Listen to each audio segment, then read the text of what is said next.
যদিও যারা রাজ্যের যে প্রশাসন এবং পুলিশ এবং কেন্দ্রীয় তদন্তকারী সংস্থা তাদের যে ভাষ্য সেইটা হচ্ছে যে তারা মনে করছে তদন্ত ঠিকঠাক করে করেছেন বা করছেন, কিন্তু মানুষ সেটা কোনোভাবে মনে করছে না।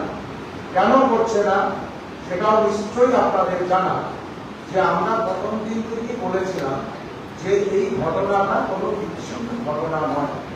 এই অবস্থায় যখন মানুষ স্বতঃস্ফূর্তভাবে রাস্তায় নেমেছে, চিকিৎসক, সাধারণ মানুষ, সমস্ত পেশা এবং সমস্ত ব্যক্তি, তখন হচ্ছে যে আমাদের রাজ্যের প্রশাসন কিন্তু তার উপরে বারবার যারা প্রতিবাদকারী তাদের উপরে কিন্তু আক্রমণ সামিল হয়েছে।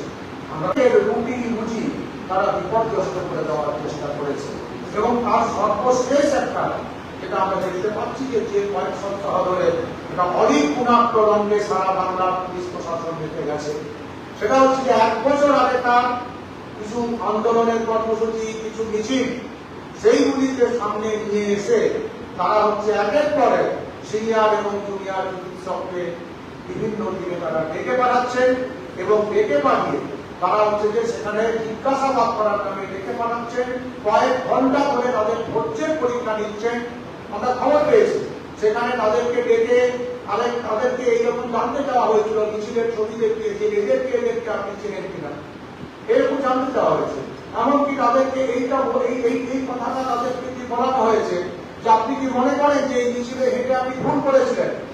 আমরা মনে করি গণতান্ত্রিক দেশে শান্তিপূর্ণ উপায়ে সংবিধান সম্মত সমস্ত রকমের যা আমাদের পদক্ষেপ আছে, যা কিছু ব্যবস্থা আছে, সবটিকে প্রয়োগ করে আমাদের আন্দোলন করার, ন্যায্য দাবি দেওয়ার জন্য যে আন্দোলন করার অধিকার আমার আছে।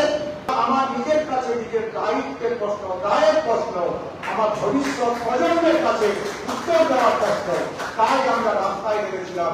আমরা তাই এখনো রাস্তায়